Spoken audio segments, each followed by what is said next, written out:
చపాతీ రోటీ కాకుండా సంతృప్తిగా రైస్ కూడా తినవచ్చు. Doctor rice, sugar free rice, doctor rice, diabetic rice, sugar పెంచని బియ్యం, డాక్టర్ రైస్.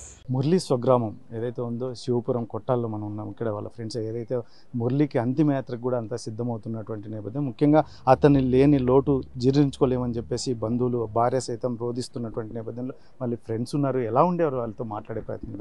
సరే, ఎలా ఉండేది సార్ మీ ఫ్రెండ్స్? మురళి కానీ స్కూల్ టైం నుంచి కూడా మంచిగా బాగా మాట్లాడేవాడు, బయటకి ఎవరికైనా కానీ హెల్ప్ చేసేవాడు. ఇప్పుడు కూడా చాలామందికి తను జాబ్ చేస్తున్నప్పటికీ చాలామందికి హెల్ప్ చేశాడు, ఫ్రెండ్స్ కూడాను.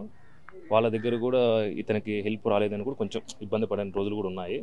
తర్వాత తన జాబ్ నిమిత్తం అయితే ఛత్తీస్గఢ్లో బాగా చాలా ఆపరేషన్లో పాల్గొన్నాడు. కాళ్ళకు కూడా ఆపరేషన్ కూడా జరిగింది. డ్యూటీ పరంగా చాలా యాక్టివ్గా ఉండేవాడు. మాకు కూడా మోటివేట్ చేసేవాడు, ఫోన్ చేసి మాట్లాడేవాడు. ఈ మధ్యలో కొంచెం వాళ్ళ నాన్నకి హెల్త్ ఇట్లాంటి పరిస్థితులు చాలా ఒకేసారి ఎక్కువ రావడం వల్ల మంచి ఇప్పుడు ఈ టైంలో బాగా చూసుకోవాల్సిన టైంలో ఇట్లాంటి పరిస్థితి ఏర్పడిందని కొంచెం ఎమోషన్ అవ్వడం జరిగింది. తర్వాత ఈ అన్ఎక్స్పెక్టెడ్గా ఈ విధంగా జరిగింది సార్. అంటే మీకు బార్డర్లో ఎక్కడ ఉన్నప్పుడు, డ్యూటీలో ఉన్నప్పుడు కూడా ఏమైనా మీతో షేర్ చేసుకునేవాడు అక్కడ జరిగిన ఇన్సిడెంట్? ధైర్యంగా పోరాడే వ్యక్తి ఈరోజు ఏకంగా సూసైడ్ చేసుకునేంత పిరికి వ్యక్తేనా? వ్యక్తిగా అయితే కాదు సార్, ఎందుకంటే ఛత్తీస్గఢ్లో ఉన్నప్పుడు చాలా కూమింగ్లో పార్టిసిపేట్ చేశాడు, నాతో కూడా మాట్లాడాడు. కాళ్ళు కూడా ఒక చికిత్స అనేది జరిగింది అతనికి. మళ్ళీ తర్వాత కూడా డ్యూటీలో జాయిన్ అయ్యాడు. చాలా కూమింగ్లో కూడా అంటే చాలా దాదాపుగా 7 ఇయర్స్ నుంచి బాగా దాంట్లో పార్టిసిపేట్ చేసి ఒక టీమ్ లీడర్గా కూడా అక్కడ మెయింటైన్ చేయడం జరిగింది.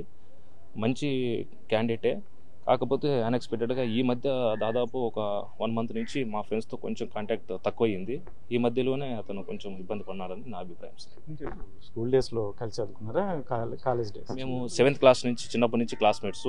తర్వాత స్కూల్ డేస్, ఆ తర్వాత మంచి కాలేజ్లో కూడా బయట కూడా అంత మంచి ఫ్రెండ్స్ సార్. ఇప్పటికీ చదువుకున్న టైంలో కూడా మంచి స్పోర్ట్స్లో ఉంటాడు, మళ్ళీ ధైర్యవంతుడు. అందరికీ కూడా ఒక మోటివేట్ చేసి ఏదైనా ఒక ఇలా వెళ్ళాలా అని చెప్పేవాడు. బయట ఏం జరుగుతుందో కూడా చెప్పేవాడు. ఈ విధంగా మంచి హెల్ప్ఫుల్ సార్. ఫ్రెండ్స్ కూడా మంచిగా హెల్ప్ చేశాడు, డబ్బులు కూడా హెల్ప్ చేసేవాడు. ఈ విధంగా చేసేవాడు. ఏం చెప్తారండి? ఎందుకంటే ఎప్పటి నుంచి మీ ఫ్రెండ్స్ ఎంతమంది ఉన్నారు? ఇలా జరిగిందని తెలిసినప్పుడు ఎలా ఫీల్ అయ్యారు? అంటే నేనైతే రియలైజ్ అవ్వలేదు సార్ ఈ ఇన్సిడెంట్ జరిగిన తర్వాత. సో ఎందుకంటే ఎప్పుడు నేను ఒక మోడల్గా తీసుకునేవాడిని. సో ఈజ్ వెరీ స్ట్రాంగ్ అనమాట. సో ఈ అన్ఎక్స్పెక్టెడ్ డెత్ అనేది ఇప్పటికీ నేను కాలేకపోతున్నాను. అంటే మాతో ఉన్నప్పుడు చిన్నప్పుడు 4th క్లాస్ నుంచి మేము గురుకుల పాఠశాలలో చదివాము. సో దానికంటే ముందు ఇక్కడ మేము ప్రైవేట్ స్కూల్లో చదువుకున్నాము చిన్నప్పటి నుంచి, 4th నుంచి. సో 10th వరకు కంటిన్యూ చేసాం. సో ఆ బాండింగ్ అనేది స్టిల్ ఇప్పటికే ఉంది. సో తను నా ఫ్రెండ్నే కాదు, మా రిలేటివ్ కూడా. సో చాలా మెమరీస్ ఉన్నాయి. సో అవి ఇప్పటికీ జీర్ణించుకోలేకపోతున్నాను, తట్టుకోలేకపోతున్నాను సార్. మాట్లాడారు మీరు? లాస్ట్ కాల్ ఎప్పుడు మాట్లాడారు? మీతో ఏం షేర్ చేశారు?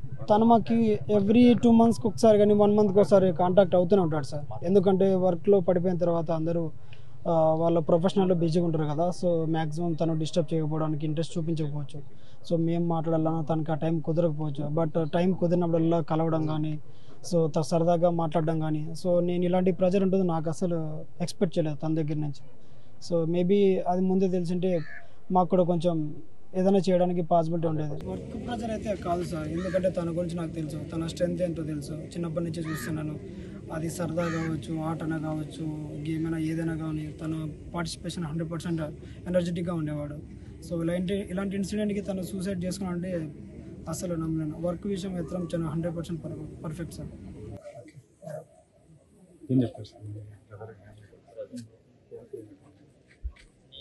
చిన్నప్పటి నుంచి నేను నా తమ్ముడు సేమ్ క్లాసే, బ్రదర్ అయినప్పటికీ నేను అన్న అయినప్పటికీ సేమ్ క్లాస్లో చదువుకున్నాము.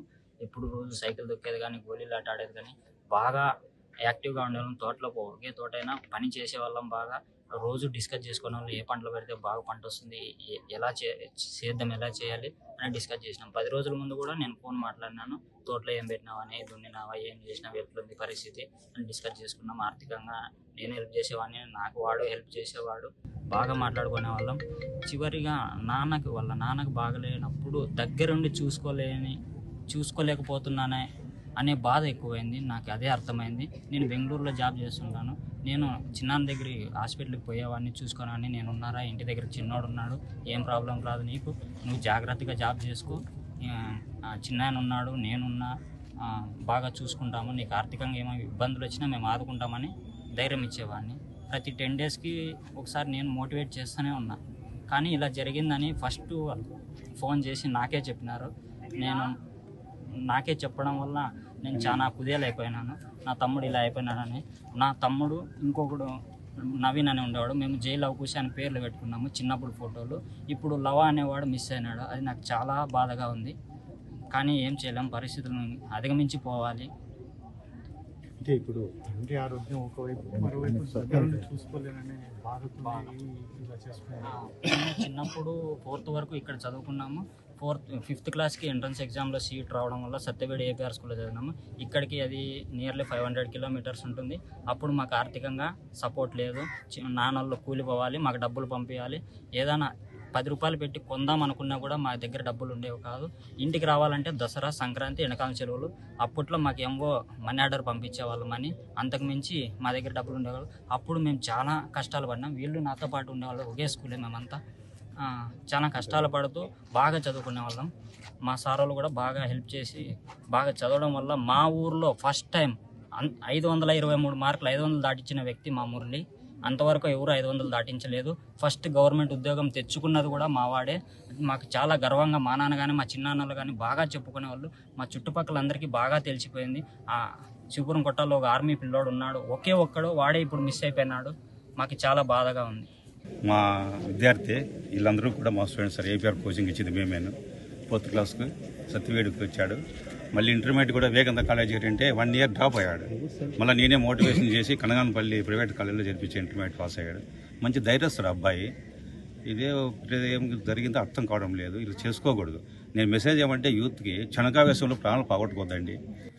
ఫ్యామిలీలు బలవుతాయి. కాబట్టి మీ సమస్య ఉంటే కన్నా మీ ఫ్యామిలీ చెప్పుకోండి, మీ ఫ్రెండ్స్ చెప్పుకోండి, దాన్ని సాల్వ్ చేసుకోవాలి. కానీ క్షణకావేశంలో ప్రాణాలు బలికొని చిన్న వయసులో భార్యని పిల్లలు అనాథలు చేసి వెళ్ళొద్దని చెప్పి యువతకు అందరికీ చెప్పి సందేశం ఇస్తున్నాను. దయచేసి మీ కష్టాలు ఉంటే కన్నా పెద్దలతో షేర్ చేసుకోవాలని నా యొక్క విషయం. మంచి ఇంటెలిజెన్స్ అబ్బాయి. ఆర్టీ ద్వారా నేను అందరికీ చెప్పేది ఏమంటే యువతకి ముఖ్యంగా చిన్న విషయాలకి చనిపోతున్నారు. చనిపోయి మనం సాధించేది ఏం లేదు. మన ఫ్యామిలీలు బర్న్ అవుతాయి. కాబట్టి అమ్మా నాన్న అనాథలు చేసిపోద్దండి, మన పిల్లలు అనాథలు చేసిపోద్దండి ఎవరని చెప్పి అందరినీ చేతికి యువతని పెద్దవాళ్ళ చేసి మొక్కిస్తున్నారు. దయచేసి ఎవరు ప్రాణాలు అర్పిస్తుందండి చెనకావేశం అని చెప్పి దయచేసి ప్రార్థిస్తున్నాను సార్. నాదే సందేశం. మురళి నేను చిన్నప్పటి నుంచి స్కూల్లో చదువుకున్న 4th క్లాస్ వరకు.